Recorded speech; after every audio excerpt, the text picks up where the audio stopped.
Being director of the FBI is one of the most important jobs in government, and it's been held by some distinguished people and by some people who are not so distinguished. But the power in that job is just enormous. And I wanted to show why, in my view, Patel wasn't qualified, not in terms of his competence or his experience or his character. I just thought it was important for senators to have that in mind.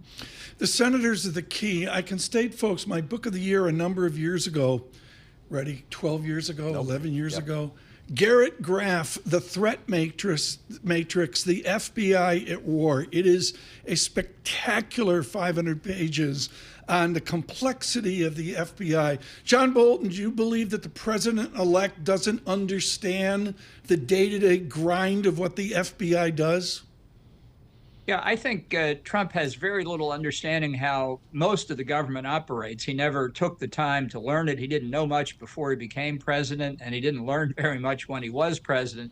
The FBI has roughly, 40,000 employees, most of whom spend their time working on investigating real crimes or real threats to the United States from overseas. And the idea that you're going to unleash somebody whose main job, in Trump's view, is hunting down Trump's enemies, really demeans the incredibly important work of the overwhelming majority of people in the department. I'm not saying the FBI is free of problems. It certainly is not. But if you want to have somebody come in and fix it, correct the problems, reform it, straighten it up, pick somebody like William Webster, who, when Ronald Reagan appointed him, was a distinguished federal judge. And has since written he doesn't think either Kash Patel or Tulsi Gabbard are fit for the jobs they've held. Pick somebody who's got a background of integrity and judgment, who's going to resolve the problems you're worried about and not make them worse. John, for some of the candidates or appointees that you have raised some flags on, do you believe the Senate will in fact challenge them going forward in the confirmation process? Well, I think there's a real chance of it. The idea that the president nominates somebody and that choice is automatically accepted by the Senate isn't borne out by history. I think the president's entitled to real deference in his picks, particularly in terms of what the appointees think about policies. That's what the president was elected to do. But the function of the Senate, the Federalist Papers make this very clear, is to make sure that people who lack character and competence don't get through. Now, we're all waiting after the first of the year for the FBI full field background investigations to come in. That's going to be interesting to read for the senators on the key committees.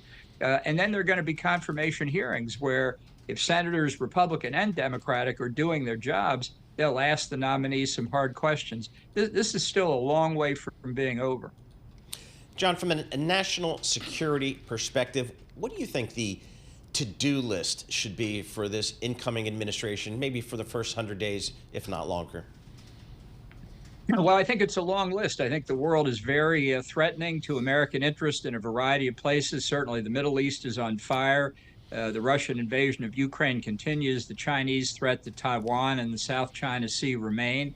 And I think there needs to be a real focus on going after those countries that have become adversaries of ours and putting in place both the policies we need to protect our interests, but also getting resources. Maybe the highest priority the president has is getting a better defense budget, a substantially larger defense budget. Not to say that there aren't savings that can be had at defense, there certainly can be. But we face threats that are rising around the world, and we've had, over a sustained period of time, inadequate resources to do the job. Our military is way overstretched, and we are vulnerable.